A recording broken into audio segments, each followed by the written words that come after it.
B'siyata d'shmaya, we're going to learn Rosh Hashanah Daf Ches. We're going to start 5 lines from the top of the Amud. In the Mishnah on Daf Beis Amud Aleph, we saw machlokes between Reb Meir on one side and Rabbi and Reb Shimon on the other side regarding Meiser Behema. The Pasuk tells us that one has to, after all the animals of the year have been born, then one has to take Meiser, 1/10 of them, and separate them, and that's called Meiser Behema, and they've got to be brought as a korban, and all the halachas of Meiser Behema, which are not going to be discussed here. But according to Reb Meir, the Rosh Hashanah of the Meiser Behema is on the 1st of Elul, which means that when you're taking Meiser, when you're counting the animals, the tzoinu bokor, the flocks, the herds, when you're counting them, then you have to count each year separately. Take Meiser from one year and then Meiser from the next year. And the breaking point between one year and the next is the 1st of Elul, according to Reb Meir. According to Rabbi and Reb Shimon, it's the 1st of Tishri. And that's what the Gemara starts with. Rabbi Reb Shimon Oimrim be'echod be'Tishri. Omer Rabbi Yochanan. Rabbi Yochanan says that Ushneim, both opinions, both that of Reb Meir, that it's the 1st of Elul, and both that of Rabbi Lezer and Reb Shimon, who say that it's the 1st of Tishri, is Mikra Echad Dorshu. They both read the same pasuk in Tehillim, and they just interpreted it a little bit differently. Shneimar, it says in the pasuk in Tehillim, Lovshu Chorim Hatzoin, which means that the flock of sheep, they clad, so to speak, they wore, which is a term used for when they mated and became pregnant.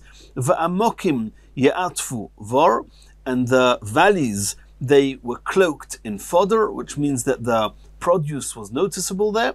Yisroya'u af yoshiru, and they referring to the valleys, referring to the fodder, to the crops, they would be Yisroya'u, they would shout joyfully, af yoshiru, and sing. That's a pasuk in Tehillim. Now we have to understand, how did Reb Meir and Rabbi Lezer and Reb Shimon learn this pasuk? Reb Meir says as follows: Eimosai lovshu korim hatzoin. Both understood that the words lovshu korim hatzoin actually refers to when the sheep, when the flock, when they were clad, and that means when they mated and when they became pregnant. And the question is now going to be, what month do the tzoin become pregnant? Do they become pregnant in the month of Adar, or do they become pregnant in the month of Nisan? And now they both agree that in the month of Adar is when the produce, when the crops in the fields are noticeable. But they both agree that the crops only become ripened and ready in the month of Nisan. And in the month of Nisan, when they become ripened, then because they are they're already fully grown and matured stalks of produce, they rub against each other, they make a rustling sound, and that's a sound similar to the songs mentioned in this pasuk, Yisraelu af yoshiru. The question is, when it says Lovshu korim hatzoin, that the tzoin, the flock, become pregnant, does it mean, is it at the time of V'amokim Ya'atfu Bar, when the valleys are cloaked with fodder, which means Adar, which is when the valleys, the fields, when the crops are already noticeable? Or is the Lovshu Korim Hatzoin when it's Yisroya'u af Yoshiru, which is in Nisan?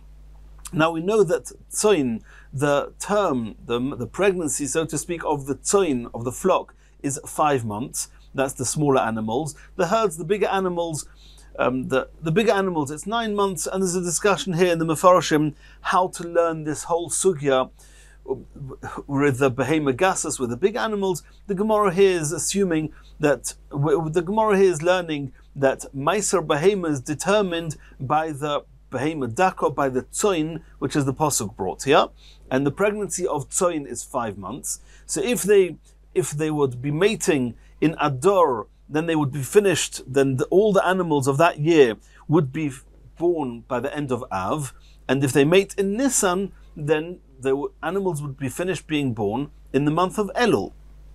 If they finish being born in the month of Av, then the next year's animals is Elul, Aleph Elul. If they're finished being born in Elul, then the next year only starts in Tishri, and that's going to be the machlokes here. So let's see that inside. Reb Meir Sovar Amos I love Shu Korim Hatzoin. When do the sheep, when do they mate bizman she'amokim ya'atvu bor, in the time when the stalks, when the crops in the fields are noticeable, which is the month of Adar. Ve'emosai amokim ya'atvu bor, when is that? Ba'adar. Mis'abra is Ba'adar, they conceive in Adar. Ve'yoldo is 5 months later, Ba'av, by the end of Av, they've all been born. So Rosh Hashanah Shalahem is Elul. So if they finish being born, if 1 year's sheep finish being born in Av, then the next year starts in Elul. So the Rosh Hashanah for the Meiser Behema will be in the first of Elul. Rabbi Lezer, Rabbi Shimon, Oimrim, they learn the pasuk differently. They say, Amos I love Shukorim Hatzoin, when do the sheep mate? Bizman Yisrael Af Yashiru, in Nisan, when the crops are fully ripe and they're already making this rustling sound, this singing sound, which is in Nisan. If they mate in Nisan, Amosai Shibolim Oimris Shira, when do the stalks, when do they say Shira, when do they sing their song? Benisan in Nisan. Misabra is Benisan, they mate in Nisan, become pregnant in Nisan, V'yolda is Be'elul, they finished giving birth to all the sheep of that year in Elul, and then the Rosh Hashanah Shalem Tishri, the Rosh Hashanah starting the next year of animals is in Tishri. That was how the two opinions learned this pasuk. Asks the Gemara that at the end of the day, the pasuk mentions both times the Amokim Ya'atvu Bor, which is Adar, and the Yisrael Af Yashiru, which is in Nisan. So each opinion has to give some type of explanation what the other time is doing in the pasuk. V'idach, according to Reb Meir, Nami Hoksiv Yisrael Af Yashiru. According to Reb Meir, it's true that Reb Meir learns that when are they Lovshu Chorim Hatzoin, it's when Amokim Ya'atvu Bor. But what's he doing with the words Yisrael Af Yashiru, which means in Nisan? Says the Gemara, Hahu ba'aflasa dehavyon b'Nisan. Those are talking about those sheep, those part of the flock that were late to mate, and they mated in Nisan. Indeed, those few exceptions, they mated in Nisan, which is Yisrael Af Yashiru. So when it says Lovshu Chorim Hatzoin, Reb Meir understands that most of them, the majority of them, was at the time of Va'amokim Ya'atvu Bor, and a few of them was at the time of Yisrael Af Yashiru. Ve'idach, according to Rabbi Loza and Rabbi Shimon, Nami Oksiv Va'amokim Ya'atvu Bor, they missed out 3 words. They said, when is Lovshu Chorim Hatzoin? When do the Tzoin become pregnant? When do they mate? When it's Yisrael Af Yashiru in Nisan, when you skip the words Va'amokim Ya'atvu Bor, which is when the crops are just noticeable but they're not yet completely ripe, that's in Adar. Ve'idach Nami Oksiv Va'amokim Ya'atvu Bor. What are they going to do with these words? Answers the Gemara, Hahu b'charfaisa. These are talking about those early, the sheep that are mate earlier than all the others. The Asyan me'adar, they come already in Adar to mate. So it's as if the pasuk, according to Rabbi Loza and Rabbi Shimon, goes as follows: Lovshu chorim hatzoin. When do the tzoin mate? A very few of them when it's va'amokim ya'atvu bor, that's in Adar. All the rest, the majority, is when it's Yisrael Af Yashiru. So the Gemara says that Pishlei Miller Reb Meir, according to Reb Meir, then the pasuk is easier to read. K'dichsiv Lovshu chorim hatzoin. When do the tzoin mate? Bizman she'amokim ya'atvu bor, in Adar. V'ikanami, those few which are Yisrael Af Yashiru in Nisan. So we read the pasuk, that the pasuk starts with saying that they mate when all of them mate, almost all of them, and then finishes off the pasuk with those few that are late. According to Rabbi Loza and Rabbi Shimon, it should be the other way around. It should say Lovshu chorim hatzoin, when the Bizman at the time of Yisrael Af Yashiru, because according to Rabbi Loza and Rabbi Shimon, the main time for the mating is in Nisan, which is the time of Yisrael Af Yashiru. And then V'ikanami, and only afterwards the pasuk should say the Va'amokim Ya'atvu Bor, V'ikanami Da'amokim Ya'atvu Bor, and there's the exceptions which mate in Adar. So it's not really so comfortable to, according to Rabbi Loza and Rabbi Shimon, to first mention the time of year when just the minority of early birds they mate, and then to mention when all the rest mate. That is the challenge with Rabbi Yechanan's explanation to this machlokes. Ela Omar Rav has got a different explanation as to what would be behind the machlokes between Reb Meir, who says that the Rosh Hashanah of Meiser Behema is Aleph Elul, and Rabbi Loza and Rabbi Shimon who say that it's Aleph Tishri. Omar Rav, the Kule Al Melovshu Chorim Hatzoin Bizman She'amokim Ya'atvu Bor. That both, all opinions, even Rabbi Loza and Rabbi Shimon, hold that they mate in Adar, Ba'adar. And when do they finish being born? In Av. In which case that there would be no reason for any of them not to hold that the Rosh Hashanah is in Elul. However, there's another reason to say that we push off the Rosh Hashanah from Aleph Elul a month till Aleph Tishri. Why? They're arguing on a different pasuk. The pasuk says regarding the crops, the grains, the tuas zar'acha, aser to aser, you should take meiser. You should meiser the meiser. It's really take meiser. Is kol tuas zar'echa hayotze hasode shono shono. Year by year, you should take meiser on the dogon. That's talking about the meiser of the crops. From the fact that it uses a double term, asir, to asir, is telling us there's two meisers, and which are similar to each other. Echod meiser behema, ve'echod meiser dogon. One is the meiser of the produce, and one is the meiser of the animals. So Rabbi Meir says, makish meiser behema le meiser dogon. We compare the two in what way? That ma meiser dogon, in the same way as meiser dogon. When is the Rosh Hashanah of Meiser Dogon? At what point do we say this is next year's produce till here is last year's produce? That's on the beginning of Tishri. We're going to see that later on in the Brisa Daf Yomi Shiur Aleph, that the Rosh Hashanah for the Meisters is in Tishri, Aleph Tishri. And when does the produce actually become ready and prepared, and at which point it's chayev in Meisers? Very close to Tishri, because they leave the crops, they leave the produce in the field right through summer to dry up. And then they harvest them, and they take Meiser. And the time of Meiser is the 1st of Tishri. So the time of taking Meiser is very close to the time when they are actually ready and able to take Meiser from them.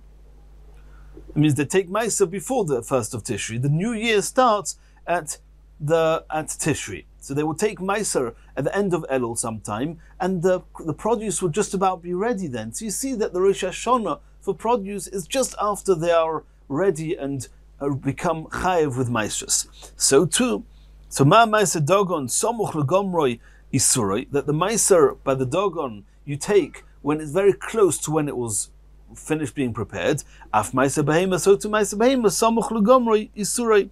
So too, that very soon after they finish being born, which is in Adar, which is in Av, because everybody holds that they mate in Adar, they finish being born in Av, so their Meiser is immediately after Av, which is the 1st of Elul, which means that the end of the year is just right at the end of Av, and you have to take Meiser on all those animals independently, and the animals that will be born from Aleph Elul and on will be next year's animals. That's how Rabbi Meir understood, which is the way we understood it. That's how it flows nicely here. Rabbi Elazar, Rabbi Shimon Sovra, they held that there was a bit of a twist here. Makish meiser behema le meiser dogon. We say we also agree that we compare meiser behema to meiser dogon, but ma meiser dogon Rosh Hashanah shloi b'Tishri. In the same way as we're going to see later, the meiser of the dogon of the produce is on the 1st of Tishri. So without too many explanations and without too much understanding as to when the flock, when the sheep finish being born or not, that's not what interests us. We just learn it very straightforward, that the same way as the Meiser for Dogon is Aleph Tishri, Af Meiser Behema, Rosh Hashanah Shlei B'Tishri, Tishri, so too the Meiser Behema is Aleph Tishri. That's what Rabbi Elazar and Rabbi Shimon hold in our Mishnah. Continues the Gemara. Back to our Mishnah on Daf Yomi Shiur Aleph, be'echod b'Tishri Rosh Hashanah l'shonim. And this is already not a machlokes. Everybody agrees that for shonim, the Rosh Hashanah, the beginning of the year, is Aleph Tishri. Beginning of Tishri, what we call Rosh Hashanah. L'may hilchasa. What does it mean? That what's it coming to teach us? So we're going to have another 3 explanations here. Omer of Papa says l'shtoris. You have to know exactly what year a document was written. You have to know, when you see a date inside a document, you have to know exactly when it happened. Ditnan we learned in a Mishnah, and we already learned about this on Daf Yomi Shiur Aleph, that shtori choiv, when you have documents of borrowing and lending, for example, hamukdomin, if you predate the shtar, and we know that when a person borrows money, then there's a lien on his property, and he can't, if he sells any property after he borrowed the money, then the lender can take the property from the buyers in the event that the borrower hasn't got what to pay back from. But if you predate a shtar, then the lender may end up taking away the property that was sold before the loan, because the date of the loan was predated from when it actually happened. And therefore, shtori choiv hamukdomin psulin. Those documents are invalid. Hamu'uchorin, however, if you post-date it, ksherin, it's kosher, because the only one that's lost anything is the lender, who's now can only has a lien on the property from the time that's written in the document, which is later than the time of the loan. But no one else is going to lose anything, and therefore it's kosher. So you have to know, when does, if it just says, for example, in a shtar, it just says in a document Tammuz, then you have to know which year is it. If the years are not clearly defined, then you don't know. For example, if the witnesses come and say, we know there was a loan in Tammuz, but the date written is Sivan, and we don't now know, is Sivan before Tammuz, is Sivan after Tammuz, and there's no way of defining a year, which means a starting point of a year, and then you can say Tammuz this year, Sivan this year, then you're not going to know if it's predated or postdated. And therefore, we need to have a starting point. The starting point is Tishri. Every Tishri, a new year starts. And this year is actually the year of the kings. And we saw this already on Daf Beis. The Gemara is about to discuss that now. But the year of the king, of a certain king, we say that year 1 of that king, year 2 of that king. When does year 2 start?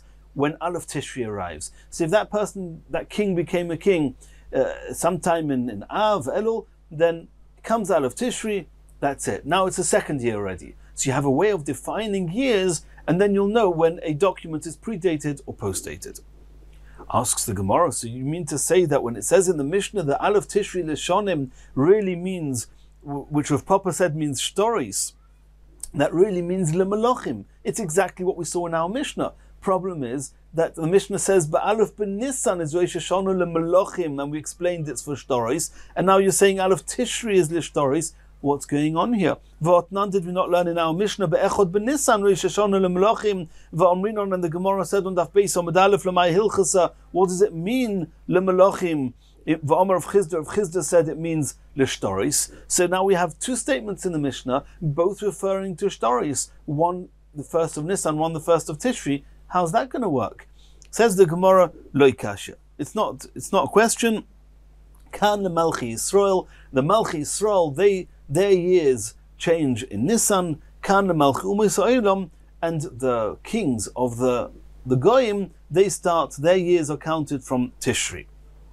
Elohod Omer of Chizda, the Gemara is now asking that we saw before in Daf Gimel Amud Aleph that Rav Chizda said Lo Ishonu Elo LeMalchi Yisrael. This that it says in the Mishnah on Daf Beis, we learned on Daf Beis that Be'alef Ben Nisan Rosh Hashanah LeMelachim. We said Rav Chizda said that's only for Malchi Yisrael. Aval LeMalchi U'Misa'olam Mitishri Moninon. We count from Tishri, as if Rav Chizda came to introduce that to us. Rav Chizda Masnisin also Lo Yishminon. Rav Chizda is coming to introduce us to the explicit Mishnah, where a couple of lines later in the same Mishnah it says Aleph B'Tishri Rosh Hashanah L'Shonim, and Rav Papa just explained it was stories, which is the stories of the Goyim, of the Umayis, of the kings of the Goyim. It's the stories that are counting from the kings of the Umayis Ha'olam, which change in Tishri. Rav Chizda doesn't need to come and tell us something it says in the Mishnah. Says the Gemara Loi. Rav Chizda Kroi also L'Ishminam. What Rav Chizda was coming to tell us was not that fact that Malchi Yisrael, their years change in Nisan, and Malchi U'Mis Ha'olam in Tishri. He was coming to bring us the source, because if you look back in the Gemara on Daf Gimel Amud Aleph, Rav Chizda said, first he made his statement, Lo Ishonu Elo Malchi Yisrael Aval Malchi U'Mis Ha'olam in Tishri, and we just now saw in the Gemara we don't need Rav Chizda for that, because according to Rav Papa it's explicit in the Mishnah. But then the Pasuk continues, the Gemara continues, Shenemar, and the Gemara brings those psukim in Nehemiah Perek Aleph Perek Beis. We discussed them at length and we learned Daf Gimel. So that's what Rav Chizda was coming to impress on us. The source, where do you find in the psukim that Malchi U'Mis Ha'olam count from Tishri? That's what Rav Chizda was coming to teach us. So that's the first answer here. Or it could be that Rav Chizda Reb Zera Masnila. That Rav Chizda's got a different explanation to what the Mishnah means here when it says that Be'alef B'Tishri is Rosh Hashanah. L'shonim, he doesn't say it's like Rav Papa, that it's L'shtoris. No, Shtoris, it said early on in the Mishnah, was for the Malchi, was Aleph Nisan. Rav Chizda introduced that's only Malchi Yisrael, not Malchi Ummos Ha'olam. When it says in the Mishnah, over here, the L'shonim, was the Mishnah coming to tell us? The Reb Zera. So he's learning the Mishnah like Reb Zera learned the Mishnah, not like Rav Papa learned the Mishnah.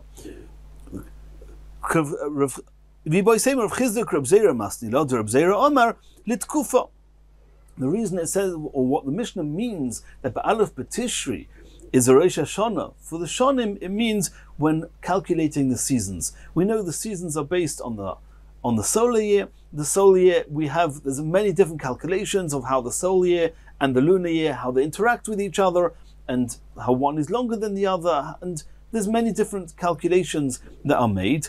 And when do we start reckoning these calculations? We assume that the world was created in Tishri, and that the sun and the moon started their orbits in Tishri, and we calculate from then. And that's what our Mishnah is coming to impress on us. Rabbi Elazar here, and it's indeed following the opinion of Rabbi Eliezer, the Omar Rabbi Eliezer holds, we're going to see this later on in the Masechta, that B'Tishri Nivra Olam, the world was created in Tishri. So that's the second way of understanding when it says in the Mishnah that Aleph B'Tishri is Rosh Hashanah L'Shonim. Rav Papa said it was L'Shtoris, Rav Zera said it was L'Tkufa. And now the third explanation of Nachum by Yitzchok Omar L'Din is coming to impress on us. L'Shonim means that when Hashem passes judgment to the first day of every year, when is that? On Rosh Hashanah, on Aleph Tishri, as we know. T'chsiva, as it says in the Pasuk, Me'reishis Hashanah, that from the beginning of the year, Ad Achris Shana, Hashem already determines what's going to happen right through till the end of the year. Me'reishis Hashanah, Nidoin, Hashem judges at the beginning of the year, Ma Yeh B'Seifa, and Mimai Du Tishrihu. How do you know that Hashem judges? We know now that whenever Hashem judges, it's the beginning of the year, that we saw in this Pasuk. But how do we know that Hashem judges on the first of Tishri? T'chsiv, it says in the Pasuk, Tiku b'chodesh shofar, that you should blow the shofar b'chodesh at the beginning of the month, which when b'keser l'yom chagenu, b'keser normally means at the pointed time where it's a yom tov, a chag. But over here the Gemara is going to learn that b'keser means that when the moon is totally covered, Eze chag, which yom tov she HaChodesh miskase boy, that the moon, which is called Chodesh, often the moon is covered. Hava'im is a Rosh Hashanah. It's Rosh Hashanah, it's the only Yom Tov which falls on Rosh Chodesh. Uchsivin, it says regarding Rosh Hashanah, Ki choykli Yisrael hu, mishpat li Yaakov, that Hashem judges Klal Yisrael judges the world, we'll soon see, on Rosh Hashanah. And we saw before that when Hashem judges the world, it's Mereshis Hashanah, it's the beginning of the year. So that's why it says in the Mishnah that Aleph B'Tishri is a Rosh Hashanah L'Shonim, referring to this judgment. Continues the Gemara Tonu Rabbanon, again quoting this pasuk we just mentioned in Tehillim, Ki choykli Yisrael hu mishpat le'elokei Yaakov. Tonu Rabbanon, Ki choykli Yisrael hu mishpat le'elokei Yaakov. So you see here that there's a choyk, certain fixation, a certain something very fixed called a choyk le'Yisrael, and only afterwards there's a mishpat, there's judgment le'elokei Yaakov, that the God of Yaakov, that Hashem, He judges. What do we see from here? That Hashem's judgment, mishpat le'elokei Yaakov, seems to be dependent on ki choyk le'Yisrael, on something that Klal Yisrael are doing. Melamed she'ein bezdin shel ma'ilo. May you see that the bezdin, the courts, the heavenly courts, are not nichnosim ladin. They do not start judgment on Rosh Hashanah. Elem kein kitchu bezdin shel matos hachodesh, unless the bezdin here on earth, the bezdin that we know about, unless they are mekadosh the chodesh, they determine now it's Rosh Chodesh, now it's the first of Tishri, and only then does Hashem judge the world. Tanya Idach, in another brayso we learned, of expounding on the same pasuk, Ki choyk le'Yisrael hu.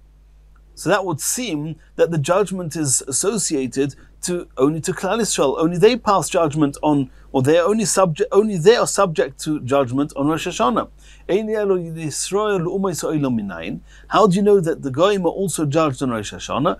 Talmud Leimar, Mishpat le'elokei Yaakov. Now Hashem does the Mishpat, and from this pasuk you see that there's Mishpat also for the Goyim, and the Mefarshim discuss how to read the Pasuk, how to understand it.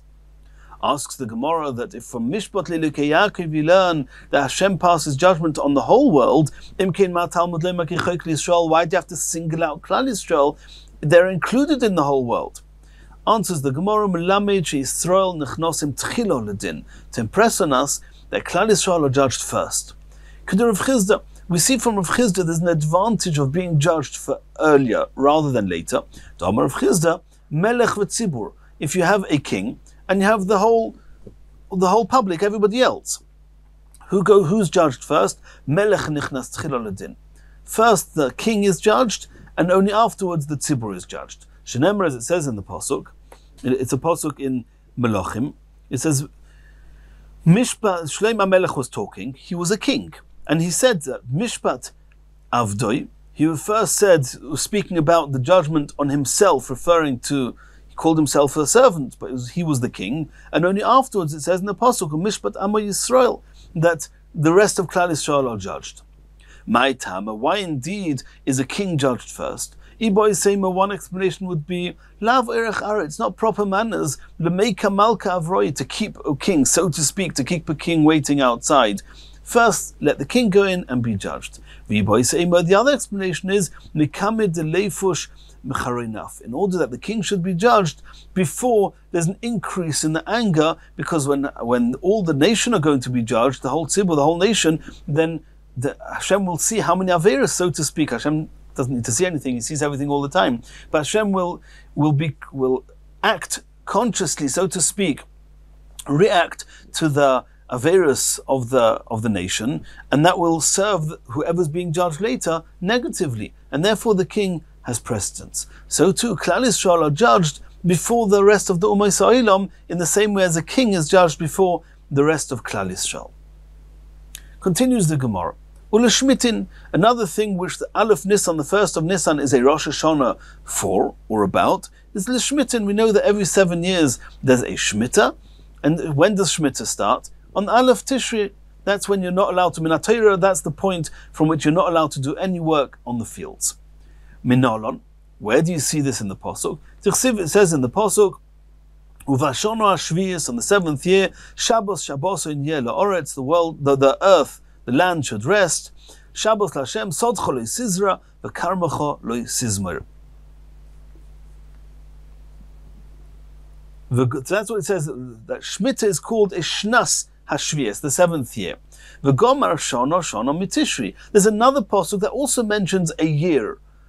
D'chsev, it says in the pasuk, Meireshis Hashano Adachris Shana, and just a few lines earlier, at the bottom of Daf Ches Amud Aleph, we saw that this pasuk, Meireshis Hashano Adachris Shana, is referring about the judgment, is talking about Tishri, it's talking about Aleph Tishri, Rosh Hashanah. So in the same way as Meireshis Hashana is Aleph Tishri, so too the Shnas Hashvias starts on Aleph Tishri. Asks the Gemara of Ligmar Shana Min Nisan, if you're learning out that Shemitah starts on Aleph Tishri because it says Shana, as it does say Shana regarding Tishri, but it says also regarding Nisan Shana. Ligmar Shana Min Nisan, it says regarding Nisan, Rishon Hu Lochem L'Chodshei Hashana. And we actually saw a very similar question just the other way around on Daf Zayin Amud Aleph, where the Gemara learnt out Shana from Nisan, and the Gemara asked, why don't you learn out from Tishri? And the Gemara here is giving a very similar answer. Donin Shana she'ein imo chadoshim, mishana she'ein imo chadoshim. When it says Ubashana Ashvius, it's not associated in any way to months. It's just the year. So too, Mereshis Hashana Adachris Shana is not written in context of months. And therefore we compare those two. We don't compare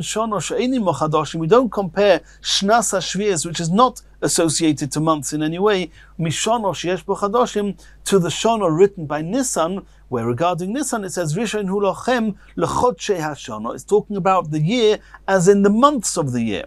So we don't compare a year without the context of the month to a year with context of the month. Certainly not if you've got another pasuk where it speaks about the year without the months, Mereshis Hashana. So we compare Shemitah to Rosh Hashanah, to the Din, and from there we learn that the Aleph Tishri is Rosh Hashanah L'Shmitin. That's when Shemitah starts.